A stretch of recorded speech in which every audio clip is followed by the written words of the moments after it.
Alô, turma boa do canal Ave Mais, um grande abraço, muito bom dia para você ligado aqui no canal 2 da plataforma Atenção Vascaínos. Eu acordo Vascaínos nessa terça-feira, dia 4 de junho de 2024. Estamos chegando nessa terça-feira para trazer um assunto importante, relevante. Aliás, seria muito mais importante que talvez a gente pudesse ter uma solução para esse problema tão sério que o Vasco passa. Foi uma segunda-feira muito dura, foi uma segunda-feira muito complicada, foi uma segunda-feira de vergonha de sair de casa. Ontem nós fizemos a live Dicas de Mendonça, inclusive disse isso no ar. Era uma intenção até não fazer. Alguns companheiros muito abatidos, muita gente triste, muita gente para baixo, mas resolvemos que não. O torcedor do Vasco não tem nada a ver com isso. O torcedor do Vasco espera muito a nossa opinião. O torcedor do Vasco gosta de ouvir os nossos comentaristas. E, principalmente, a gente precisa dar um passo à frente. A gente precisa entender o que virá. Mas é algo difícil porque isso está sempre acontecendo. A gente sempre espera o dia seguinte para ver alguma coisa que esteja repercutindo, alguma coisa que vá dar algum retorno. Mas eu fico muito preocupado com a maneira que às vezes nós, torcedores, estamos absorvendo esse tipo de derrotas. A gente não pode achar que isso é lugar comum. Eu sempre fui um combatente muito forte e fui muito criticado por isso, de resultados em que empatávamos ou ganhávamos muito apertado, ou então perdíamos jogando bem, competitivamente. Não dá para a gente relativizar isso, não dá para a gente achar que isso é normal. Perder de 6-1 para o Flamengo é algo que precisa parar, assentar e repensar a vida. Sim, é para repensar a vida. É muito complicado, porque hoje o torcedor se divide, hoje o torcedor busca vilões, hoje o torcedor aponta dedos, hoje o torcedor se esconde, hoje o torcedor tem vergonha. São manifestações comuns, normais, de um torcedor extremamente amargurado. Há uma discussão quanto a posicionamento de torcida, que a torcida do Vasco não deveria ter gritado, cantado enquanto o time perdia de 5 ou 6-1. Eu boto uma discussão aqui porque a gente tem muita facilidade, como diz a molecada, de pagar pau para gringo, né? Mas quando os argentinos cantam o jogo todo, mesmo perdendo, a gente acha formidável. Quando a gente canta aqui, muita gente não acha. Eu tenho uma opinião. Eu acho que sentimento não se discute. Cada um sente a derrota da melhor maneira. Tem gente que perde uma pessoa próxima e se enluta para sempre. Tem gente que perde uma pessoa próxima e lembra dela no dia seguinte com sorrisos. Tem gente que não tem coragem de ir ao enterro de um ente querido. E tem gente que dá risada de nervoso. Qual é a similitude de todos esses casos? É que todos se importam. Absolutamente todos se importam. A gente não pode colocar um termômetro para posicionamento de torcedor. Como ele vai se comportar, como ele vai se aliviar de uma tensão tão grande. Não há ninguém em sã consciência que tenha achado legal perder como o Vasco perdeu. Nem aqueles mais lunáticos que torcem contra porque não são favoráveis a A, B ou C e que se perder, perdeu. Ou então aqueles que no Brasil e Argentina torcem para a Argentina, porque querem que o Brasil se estrepe. Normal, eu respeito. Apesar de não concordar, mas respeito. Mas no caso do Vasco, acredito que é uma unanimidade. Todo mundo sentiu muito o golpe. Foi muito duro, foi muito humilhante. Para os pais que levam seus filhos, para os adolescentes que nunca viram nada e para os mais velhos que já viram muito e não estão acostumados com esse tipo de insucesso. Eu sou do grupo que pensa no amanhã, na solução dos problemas. Eu ontem quando acordei, fui dormir muito cedo. Cheguei em casa e apenas comi alguma coisa e fui deitar. Tomei quase que uma surra, estava muito cansado. Eu acabei o jogo no Maracanã, eu praticamente fui o último a desmontar tudo na minha tribuna, lá onde eu estava. Desci, o elevador do Maracanã estava desligado. Eu vim pela rampa, cheguei lá embaixo e fiquei exatos 30 minutos dentro do meu carro. Eu praticamente, tirando os caminhões de televisão, eu fui o último a sair do estádio. Fiquei 30 minutos para baixar a adrenalina, para descansar a cabeça e para chegar em casa. Ao chegar em casa, no estacionamento do meu prédio, fiquei mais uns 20, 25 minutos ali dentro, pensando em como eu ia encarar a minha família, como eu ia encarar os meus vizinhos, os amigos, que sabem do meu amor, da minha paixão, que sabem que eu tenho um canal do Vasco, que mesmo torcedores de outros clubes, inclusive flamenguistas, como eu ia encarar essas pessoas, porque eu estava com vergonha, porque a gente é muito linkado ao Vasco. Eu hoje tenho uma feira aqui embaixo do meu prédio, uma feira popular, que as pessoas só olham para mim e dizem: fala Vascão, vocês também devem ser chamados assim. E todo mundo, tenho certeza, que vai olhar para mim com um olhar de ou piedade ou então falta de coragem de me sacanear. E é duro você viver assim, se escondendo, com medo, sabe? Você chateado, triste, amargurado, porque, como eu já falei algumas vezes, o futebol baliza a nossa vida. Agora, eu sei que todo esse discurso, você, torcedor, que está muito chateado, e a gente está muito também, porque isso prejudica a gente no dia a dia, na relação familiar, na saúde. Eu, por exemplo, ontem passei o dia com a minha mulher, encontrei minha filha, elas não tocaram no assunto do jogo comigo. Fui caminhar na praia com a minha mulher, depois fui almoçar com ela, ela não falou do jogo comigo, ela não citou o nome Vasco em nenhum momento, porque sabe que é uma coisa que é dura para mim. Eu encontrei o meu porteiro aqui embaixo, o Mauri, o faxineiro aqui do prédio, que é o Ronaldo, vascaínos, que um olhava para o outro, meu vizinho aqui do 8º andar, o Domingos, a gente olha um para o outro e depois a gente fala. Então é muito difícil viver assim, é muito complicado viver assim. Eu entendo o torcedor, eu tenho muito Jesus no meu coração e respeito quem não tem. Jesus nos deu um ensinamento gigantesco da gente perdoar as pessoas, da gente dar a outra face, da gente entender um pouco, mesmo que seja duro para nós, a reação dos torcedores. Eu vi muita gente que critica, e vou colocar o meu caso particularmente, gente do grupo de membros, por exemplo, do canal, que criticou, que a gente não levou o Osório para falar, que a gente não levou o Salgado para falar, ou então que a gente, durante a SAF, dava muito espaço para eles, ou então que é difícil hoje a gente criticar o Osório porque a gente elogiava o Osório. Gente, vamos tentar entender algo que para mim é muito básico. A nossa função seria muito fácil se a gente fosse engenheiro de obra pronta. A gente tem que dar uma opinião em cima de um fato. E eu volto e reitero a minha posição. A SAF foi a melhor coisa que o Vasco fez na sua história. Estaríamos hoje sem clube se estivéssemos sem a SAF. O modelo associativo é um modelo falido, é um modelo morto, é um modelo que não vai conseguir mais se segurar no Vasco especificamente. Talvez em outros clubes consiga, talvez a paz lá seja melhor, talvez as divisões não sejam tão grandes, como é no Vasco. O Vasco é um clube político. O Vasco é um clube que, por essência, tem a política, e uma política ferrenha, uma política de ódio entre as pessoas, de rancor entre as pessoas. Então, eu quero deixar claro para vocês que eu sou completamente favorável à SAF. Sou completamente favorável ao que foi feito.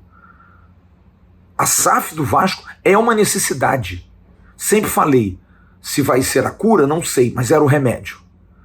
E não há dúvida, e continuo afirmando isso sem medo nenhum, porque não sou Maria vai com as outras, não sou pela popularidade, não quero que as pessoas gostem de mim porque eu corroboro com as opiniões delas. Elas têm a opinião delas, eu tenho as minhas opiniões, e se a gente convergir, vivamos em harmonia. Sinceramente, a venda para 777 foi um erro, claro que foi.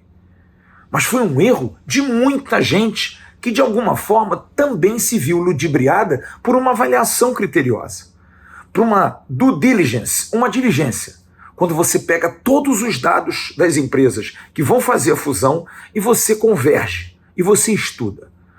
As maiores auditorias, as melhores empresas, os maiores escritórios de fusões foram contratados para esse serviço. E deixaram passar uma empresa como a 777 totalmente errada. Ou pelo menos até agora, com muitos indícios de erros. Porque os caras ainda não foram punidos.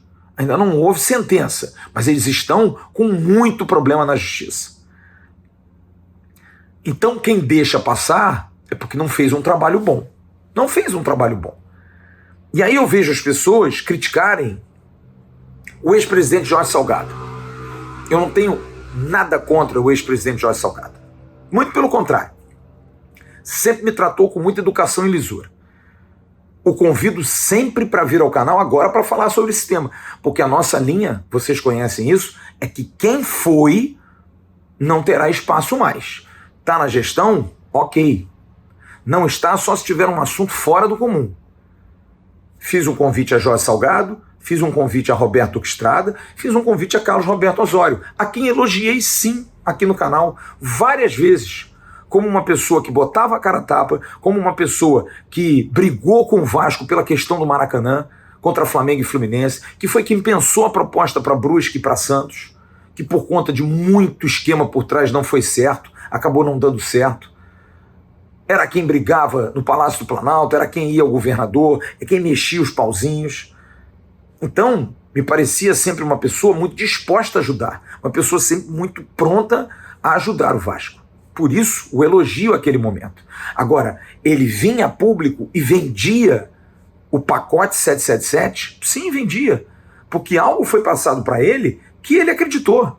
E ele caiu no conto da carochinha, com certeza. Muito talvez influenciado por aqueles experts, aqueles de expertise da KPMG.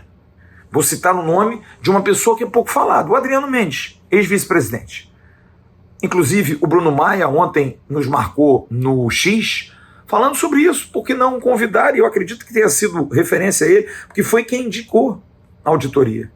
Foi quem negociou muitas das coisas e desapareceu. Buscar essas pessoas, é claro, é muito importante. A gente precisa entender como é que foi feito esse processo da 777, porque da SAF eu acho que não tem que falar nada. Era o que tinha que ser feito. A empresa foi a errada, a empresa foi a pior.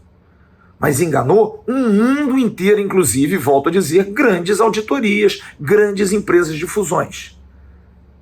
Agora, buscar culpados, tudo bem. Mas e as soluções? Como é que a gente resolve o nosso problema amanhã? Como é que a gente faz a coisa andar amanhã? Essa é a minha grande preocupação. Porque está praticamente garantido que não haverá mais 777, não haverá mais aporte, ok. Mas e agora? Como faz? Volto a dizer, já falei isso claramente, confio muito no Pedrinho, porque foi um jogador de grandíssimo nível, mas acima de tudo, um grande vascaíno. Alguém que quer o bem do Vasco. Pedrinho não quer se locupletar do Vasco, longe disso. Tenho certeza absoluta. E acho que o Pedrinho é um cara que a gente tem que confiar nesse aspecto, de ser alguém que vai buscar, alguém que vai querer o melhor, mas eu temo que ele não tem ainda condição de fazer isso agora. Isso me aterroriza muito, eu já falei isso aqui para vocês. Mas, volto a dizer, mais do que pensar somente no passado e buscar vilões e buscar bandidos e prender e matar e esfolar, a gente precisa buscar agora, porque esse looping nosso de buscar culpados era o Eurico, era o Campelo, era o Salgado, era o Roberto, era o Calçada. Sempre a gente está buscando algum vilão. E qual é a solução que a gente teve? Nenhuma. A gente está patinando como aquele carro que entra na lama e não sai. A gente precisa sair dessa lama. A gente precisa pensar diferente. A gente precisa buscar alternativas diferentes. E acho que isso precisa ser feito já. Ontem, a princípio, informação dada pelo Bruno Braz da UOL, O Felipe Loureiro, Felipe ex-lateral, vira diretor técnico. Há uma discussão aí por conta de uma ação que ele tem na SAF, ele recebe pelo RCE, teria que retirar. Como um diretor técnico, é uma pessoa muito próxima ao Pedrinho. Quero entender se o Felipe tem experiência para isso, mas acho que pelo menos visão de Vasco e visão de vestiário ele tem, para conversar, para trocar ideia, para se entrosar, para não se queimar com ninguém. Felipe não é um cara de personalidade fácil, mas acho que é importante ter uma imposição ali.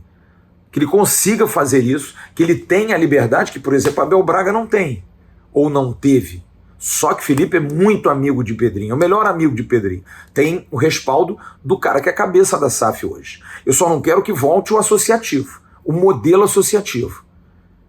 Porque a gente precisa ter um modelo profissional nisso. Acho que a atuação do CEO da SAF, Lúcio Barbosa, precisa ser muito questionada nesse instante. O que ele está fazendo, o que ele está seguindo, o que ele está conseguindo. A ida do Pedro Martins para o México não causou boa impressão, apesar de ser um evento de futebol. Mas por que o diretor executivo, na estreia do novo técnico, num clássico Vasco e Flamengo, praticamente na estreia dele, assim, para o grande público, apesar de que ele já esteve aqui no Rio, mas num clássico como esse, não estar aqui, me preocupa muito. Então eu quero entender como é que vai ser a partir de agora. O que a gente vai fazer a partir de agora? Tem aí 10 dias para o jogo do Palmeiras. A gente tem um elenco sem muita confiança. O Álvaro Pacheco também não passando muita confiança pelas decisões do primeiro jogo. Informações de bastidores que a comissão técnica deu uns trabalhos físicos excessivos na semana, meio que não entendendo como é a dinâmica do futebol no Brasil, de que o Brasil é um país continental de grandes viagens, que você precisa poupar os jogadores, você precisa dar um trabalho específico para cada um. Então eu admito que há uma preocupação, sim, quanto ao que virá, mas precisam ser medidas duras, drásticas. Eu já seria drástico na mudança do time. Eu já mudaria metade do time. Concordo muito com o que disse o Marquinhos Vasconcelos ontem. Eu mudava. Muda os zagueiros, muda os volantes, muda os meias, muda o segundo atacante. Mantenho apenas o Léo Jardim, mantenho o Piton, mantenho o Puma, que eu acho que jogou bem. Eu não tiraria o Léo, apesar de todas as críticas. Paê e Verratti. O resto eu acho que tem que mudar. Precisa mudar. Tem que tirar, botar mais um zagueiro bom, 2 volantes mais pegadores, talvez até 3 volantes. Até eu acho que 3 volantes pode ser, com o Paê mais centralizado e um atacante na frente com o Verratti. Precisa mudar, precisa radicalizar, precisa fazer alguma coisa nova, porque do jeito que a coisa tá, não vai dar certo. A gente tem uma janela aí no dia 10, a gente espera que essa viagem do Pedro Martins tenha algum retorno, quanto a contratações, quanto a negócios, a possibilidades, porque em cima disso é o que vai galgar, porque a gente não vai ter muito dinheiro na janela, então a gente precisa ter criatividade para buscar bons jogadores específicos, que eles estejam vendo o mesmo jogo que a gente. O Vasco precisa de um volante, precisa de um segundo homem de meio de campo e de um atacante, e talvez mais um zagueiro, para dar uma equilibrada nesse elenco. Chamo atenção para vocês essa semana, o Joel Silva vai fazer uma matéria, uma live sobre estatísticas, sobre scouts, sobre nomes. Existem nomes bons no mercado. Existem pessoas que podem indicar bons jogadores. Hoje deve acontecer o papo do Pedrinho, com o Felipe Coutinho ou com o staff dele, mas só o Felipe Coutinho não vai dar certo. Mas pelo menos é isso. A derrota é marcante, é uma mancha. Que esses jogadores têm que carregar isso como exemplo para superar, porque o que eles fizeram no domingo foi uma vergonha para a história do Vasco. E eles estão cravados lá, como aqueles que perderam lá nos anos 40. Esse ano, de novo, esses jogadores estarão manchados e precisam ter vergonha para correr atrás e mudar isso. E a gente espera que as lideranças apareçam, que os homens apareçam, que as atitudes melhorem, que os processos sejam mais fortes, que a gente tenha mais disciplina, mais gente correndo, melhor preparo físico. Por que mandar embora o Diego Pereira, o preparador físico? Por que não mantê-lo? Um cara de grande competência. Buscar isso. Não dá para pensar em jogador pequeno, jogador do Leixões, do Moreirense. Não estou dizendo que vem, mas nesse tipo de trabalho. Ou a gente muda o nosso pensamento, ou a gente muda a nossa postura, ou a gente vai continuar sofrendo. O Vasco precisa pensar grande. O Vasco precisa pensar mais à frente. O Vasco precisa dar algo em retorno ao seu torcedor. O que a torcida do Vasco está sofrendo, o que o torcedor do Vasco tem feito nos estádios, ele merece isso. Se vocês se importam, façam. Resolvamos o passado, apuremos o passado, mas principalmente vamos planejar o futuro. Que é difícil, que é complicado, que o céu está meio nebuloso, mas acho que dá.